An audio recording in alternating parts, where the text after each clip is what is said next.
Greetings, body of Messiah. Mark Pulley here with YHWH's Assembly in Fort Myers, Florida, bringing you another teaching of Yahweh's laws and commandments. I pray this Sabbath you are doing well. Thank you for tuning in. I really appreciate everybody's support, comments, encouragements, prayers, intercession, so on and so forth. And I just pray Yahweh bless you as we study His Word together. Let's turn to Genesis chapter 2, and this is why you continue studying Yahweh's Torah, His Word, His laws and commandments, His instructions. Because as you continue to study them, you'll see things and come to understand things that you didn't see or understand before. And we're going to talk about the subject of work concerning the Sabbath. What does the Bible mean? What does the Torah mean when it says, "Thou shalt not work on the Sabbath day"? Now, if you're like me, when we first come to Torah, we read scriptures and we just see the surface of them, and we hear other rabbis, other teachers, other brothers and sisters share their insights concerning what the Torah says. And if that's all you do, then chances are you're going to be duped into believing things that are according to the rabbis' traditions or to the rabbis' added laws. And see, one of the things Yeshua did when he came is he came to undo all the things that the rabbis were teaching that they added to the Torah, because Yeshua saw and realized that much of what they added to the Torah was binding the people, were heavy burdens on the people, and we're not at all in line with Yahweh's plans and purposes from the beginning. So we're going to just go through and just a few scriptures, because I got two parts to this and I don't want to make it so long. I want us to be able to just grasp it and then do our study. The Apostle Paul said to Timothy to study to show yourself approved. That means you take a passage of Scripture, you look up the Hebrew, you look up the original intent. Then you also have to find out what the culture of the day that the Scripture was written in was about. And then we have to understand it, and we have to receive enlightenment concerning the culture of our day today. For example, there's a scripture that says you shouldn't go gather fire sticks, and most people have interpreted that they shouldn't have heat, they shouldn't build a fire, they shouldn't cook anything, they shouldn't warm anything up, but that's not at all what it was talking about. The person that went to gather the sticks and was put to death, that was his occupation, that was his work, that was his livelihood, that was his employment, if you would. And because he disobeyed Yahweh's laws and commandments, he was put to death.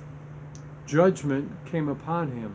It wasn't, the context wasn't about him just exerting some energy to build a fire. It was about gathering, number one, and number two, he was still doing his employment when Yahweh said not to do it. So that's something to think about. Research it. Okay, in Genesis chapter 2, there's a law of first mention, that whatever the first mention is on whatever the subject is, that's what you need to examine, and that's the context you need to look at, and that's what you need to understand. So we want to look into the Hebrew concerning this word work. What was Yahweh saying? I mean, when you think about it on the Sabbath, if you looked at the word work and you think that it means any type of physical activity, then all you would be able to do is sit on the couch. You wouldn't be able to budge, you wouldn't be able to move, so on and so forth. So obviously, and with common sense, that is not what Yahweh was intending. In Genesis 2:2, it says, on the seventh day, Elohim ended his work, which he had made, and he rested on the seventh day from all his work which he made. Now, let's go to the Hebrew. I'm using a Strong's. It says, on the seventh day, Yahweh ended his work. So let's look up that Hebrew word for work. And it means employment. Oh, it means occupation. It means work. It means business. What you get paid to do. It means what you get paid to do. My wife just added, thank you. So we see here, and let's read this in context. It says, on the seventh day, Elohim ended his labor. Ended, now we know he didn't get paid to do it, but he ended his employment. He ended his occupation, which he had made, and then it says he rested on the seventh day. So let's look up that word rest. From all his work. He rested from all his work. Well, let's pull it up. Here we go. And it says on the seventh day, and he rested on the seventh day from all his labor, his occupation, his employment. So it does not mean that Yahweh just sat around the throne and did nothing and had servants come and feed him bonbons and grapes. No, he just rested from his work. Now, whatever other things that Yahweh might have enjoyed to do, he probably still did them.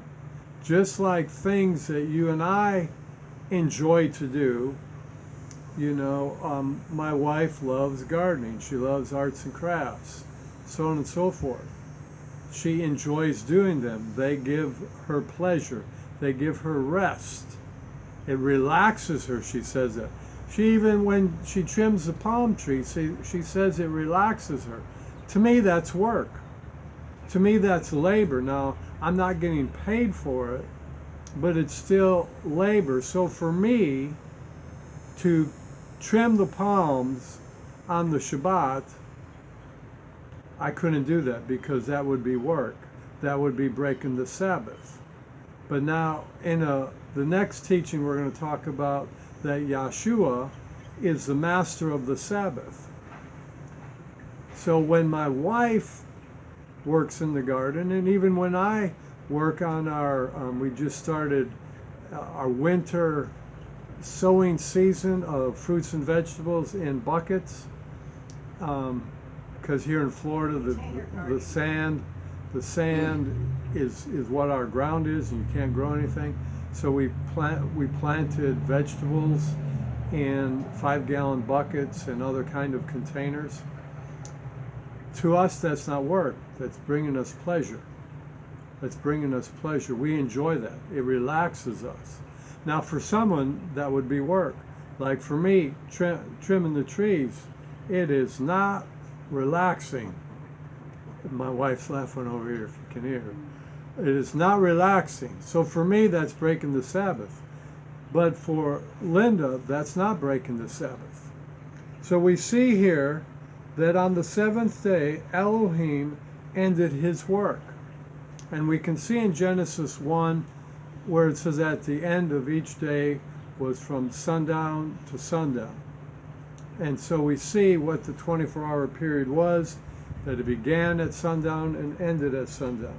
And it said that Yahweh rested on the seventh day, the Shabbat, from all his labor, all his employment, all his work, all his occupation. Okay? All right, so let's now go to the book of Exodus, chapter 20. So we have to remember the law of first mention. So the law of first mention here is saying that work in the Hebrew, here, let me pull up that Hebrew word for you. I forgot to mention it to you. What that, let's see. Oh, no, that's not the one. That Hebrew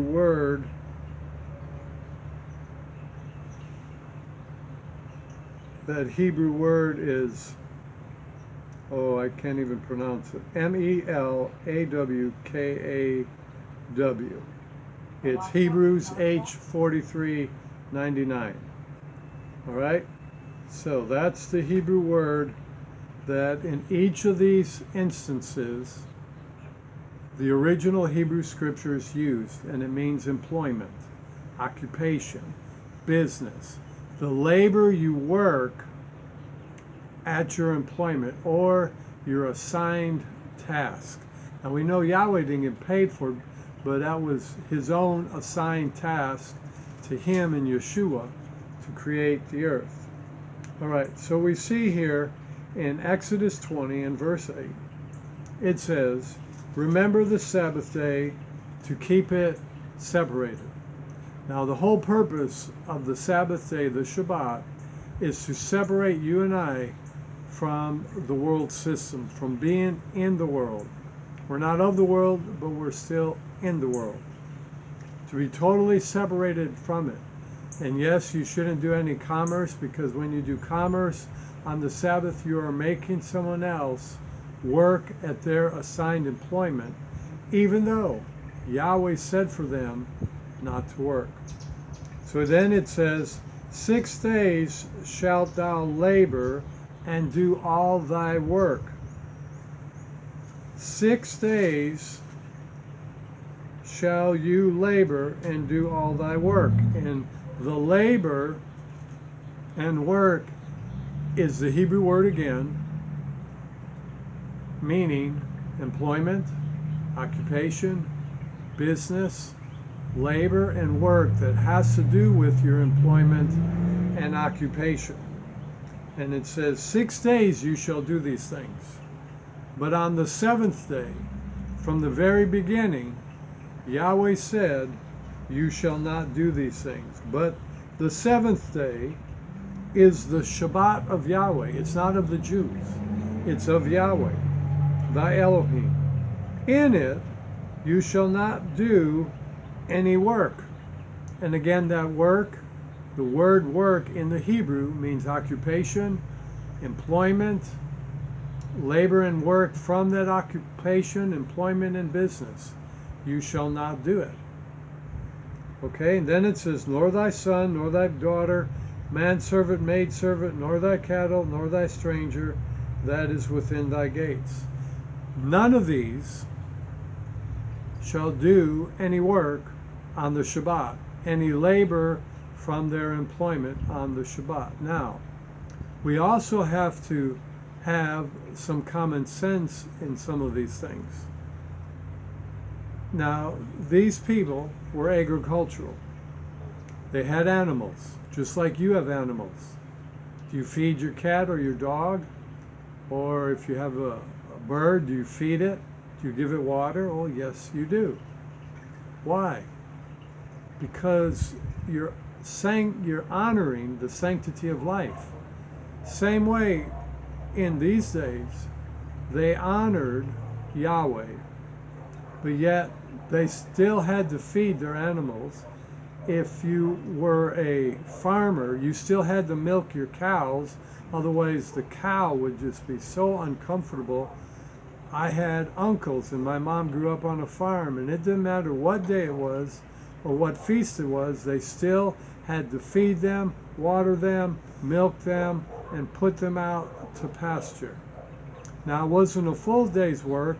They rose up early and they just did what was necessary. That's a key word. You do what was necessary. And we can find that, I believe, with the Feast of Unleavened Bread, what the Torah says about that in Leviticus. And since Leviticus is a feast, the Shabbat is a feast, that would mean that it would also be permissible that on the Sabbath, as well as on the feast days, you do what is necessary, what you have to do. You know, the food you have to put together to eat, whether if you're just eating a salad and sandwich, that's still exercising energy and some form of work, but that's not what Yahweh was talking about. He was talking about employment. He wasn't talking about the day in which we live, where we have a microwave oven and we can just stick something in for 30 seconds and warm it up. He wasn't talking about the day in which we live, where the air conditioner comes on automatically and the heater, if you're in a cold climate, comes on automatically once you set the thermostat. He wasn't talking about those things because those things are necessary, and also there's no work involved in them. You know, it's the item that is doing the work. It is the heater and its system, the refrigerator and its system, the stove or the microwave and its system. All you do is push a button and it works and warms up your food or heats up your food. It's not talking about slapping something into an oven, hitting a button, and it does all the work. Back in those days, it was a totally different story, but nonetheless, it even in the Hebrew doesn't say do not do those things. It says do not do the labor that you do 6 days a week for your work. We need to understand that. Now, but it says, but the seventh day is the Sabbath of Yahweh thy Elohim. In it thou shalt not do any work, any business, nor thy son, so on and so forth. For in 6 days Yahweh made heaven, the earth, and the sea, and all that is in them, and rested the seventh day. He rested from his assignment. He rested from his work. He rested from what he was employed to do, and we know he wasn't employed, but that's what you and I do. We rest from our employment. We rest from our business. We rest from our work. Now, if you want to jump, like we have a swimming pool, if you want to jump in the pool and take a swim, that does not break the Shabbat according to the Hebrew. If you want to take your dog for a walk, or if you want to go for a walk with your family, or you want to go to the park and just walk around, or where we live, if you want to go on the beach, well, you don't go on the beach now because of Hurricane Ian, at least not for some months to come. But if you go up, an hour from here, you can go on the beach and walk. Just don't do no commerce. Take your lunch with you, so on and so forth, or your dinner, your drinks, and just walk around, jump in the ocean, enjoy. You want to fish, do whatever you do that brings you rest, that causes you to relax. If it causes you to relax to go for a motorcycle ride, go for a motorcycle ride.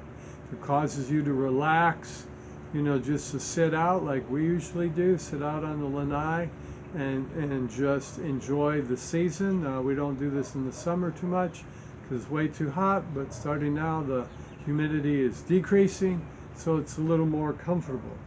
So let's go to one more, Leviticus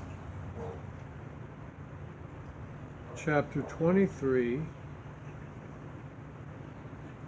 And this isn't the totality teaching of this, but this will just give you some ideas. Now, when I first came to Torah, I thought work meant no work, no dishes, no washing dishes, no, here's some of the things that most of us have bought into. And this is some of the teachings that the rabbis believe and that they teach. One, you cannot use electricity. So whether it's air conditioning and it's 110 out, you can't use it. I saw one rabbi teach this. He said he opens the refrigerator and he unscrews the light bulbs. But yet He uses the refrigerator that's plugged into electricity. Don't make sense. Right.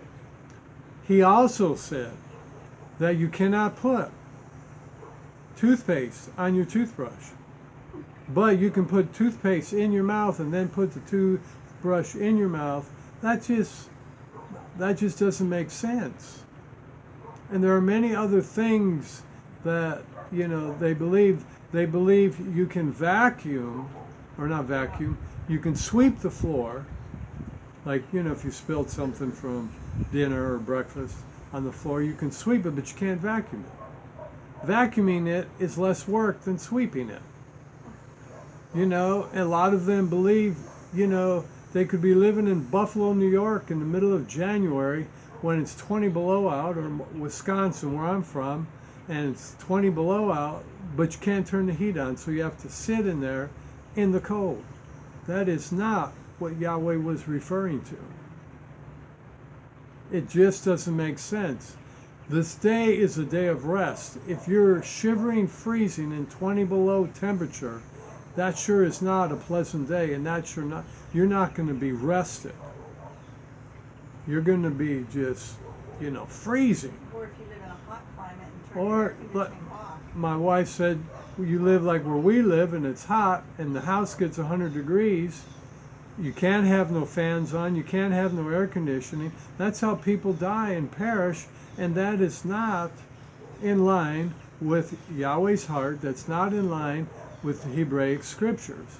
From the very first mention of the word work, it's the Hebrew word that means business, employment, servile work, any type of work you get paid for. It doesn't mean picking up a toothbrush and brushing your teeth or putting your makeup on or shaving or taking a shower, or if you have a hot tub, you want to sit in a hot tub and just relax. It doesn't mean that. So, all right, Leviticus 23 verse 3, it says, 6 days shall work be done. And again, that work is employment, business, labor and work from that employment. But the 7th day is the Shabbat of rest. That's the whole purpose of it. Rest, relaxation, reconnecting. The 7th day is the Shabbat of rest, a holy convocation. You shall do no work therein. And again, that word work does not mean exercising energy, or it has to do with your employment. I know a lot of people, they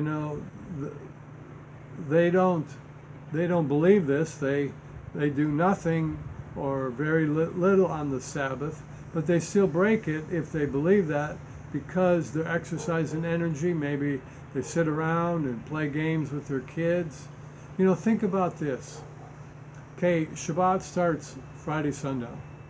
If you work, especially in the wintertime, and you get home and it's already dark, how would you cook your food? How would you eat? How would you be able, and especially if you get paid from your employer, right when you're about to quit on Friday night, you wouldn't be able to get it into the bank unless you have direct deposit, or unless you have where you can online deposit it. And then you wouldn't be able to go to the grocery store. For those that live paycheck to paycheck, you would be stuck. So you have to use common sense. Like for Linda and I, if we work all day Friday, when we come home, we're spent. We're out of energy. We're out of gas. Basically, the only energy we have left is to eat something and then just to sit and relax. We wouldn't have energy to put all kinds of meals together for the next day.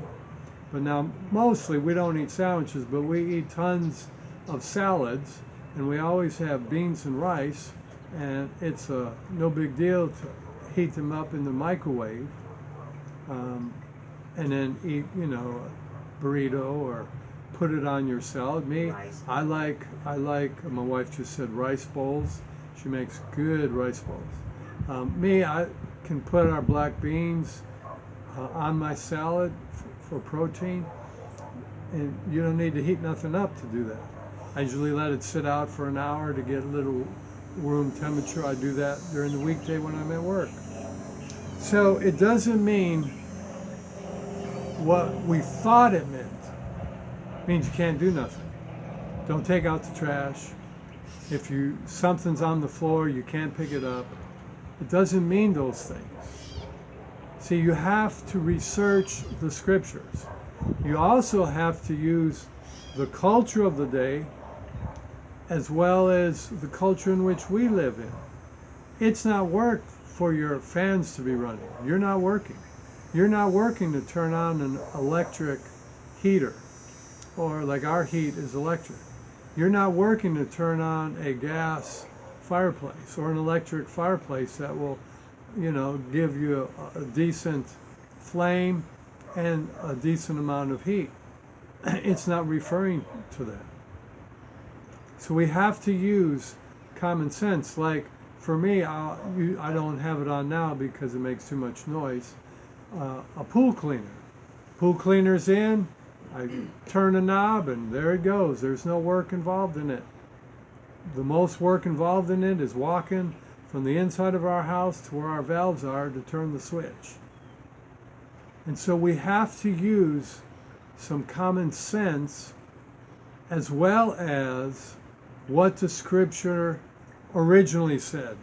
Not what the rabbis have said, because Yeshua rebuked them all the time because they were adding their laws and their thoughts and their interpretations to what the scripture says, even though it says, do not add to it and do not take away from it. I love the Sabbath. When I came to Torah and learned about the Sabbath, it has been such a blessing to me. It has been a spiritual blessing. It's like you're in right standing because you are observing the Shabbat, the biblical Shabbat, not Sunday, but the biblical Shabbat, Friday sundown to Saturday sundown. Yahweh observed it. Yeshua observed it. The apostles observed it. The first few centuries observed it. It wasn't until Constantine and Catholicism came that perverted it. So it says here, 6 days shall you work. The seventh is a Shabbat, a holy convocation. You shall do no work therein. It is the Sabbath of Yahweh, not the Jews, of Yahweh in all your dwellings. In all your dwellings. So the Sabbath is a feast day, and the Sabbath is a day of rest. And it means to be separated from your employment. It means, to gather with friends, gather with other believers to fellowship. If you don't have any, you can connect with somebody via YouTube or on the internet. You can listen, you can join in part of their worship, or you can worship yourself and just keep praying, and Yahweh will bring like brethren across your path, and so on and so forth. Now, the one thing that I would encourage you, don't try to mimic the Jews and their traditions. We are not called to mimic the Jews and their traditions. We are called to love Yahweh and to obey all his commandments. We are called to keep the feast days. We are called to keep the Shabbat. We are called to listen, learn, and live according to the Torah. So, prayerfully, that's shorter. That's only half of what I usually teach. So prayerfully, you got something out of this. Understand it. Keeping the Shabbat means do not do any of the work that you normally do to make your living, your occupation, your business. Do not make anybody else work. Now you may own a business and you're off, but you make employees. No, that's not keeping the Shabbat. That's not keeping the biblical Sabbath. Everybody is supposed to stop doing what they do to make money on the Shabbat, and you are to rest. You are to relax. You are to enjoy fellowship. You are to spend time with your family. And yes, you can go to congregational services, assembly services, but it's not a requirement. You know, gather together. A holy convocation can be between two brethren. Remember, if two or more gather together, Yeshua said, in my name. Yeshua, not Jesus. My name, Yeshua, not Lord, not God, but my name, Yeshua, there I'll be in the midst of it. So don't get legalistical. Don't try to be like the Jews. Don't try to live like they lived and keep their traditions. Remember, Yeshua said that they make the word of Yahweh to no effect because they kept their traditions more than they kept Yahweh's laws and commandments. So prayerfully, you got something out of this. I pray Yahweh bless you, Yahweh make his face shine upon you, and may Yahweh give you peace, and may you enjoy the Shabbat. It shouldn't be a burden, but may you enjoy the Shabbat to the fullness of what Yahweh designed the Shabbat to be for you and I. And always be ready to learn more. Always keep studying to see more by the power of Yahweh's Spirit. You can connect with me, Mark Pulley, on Facebook, or we have a Facebook page, Yahweh Yeshua Assembly, and we have an email address, YHWH'S@assembly.com. Until next time, Yahweh bless you.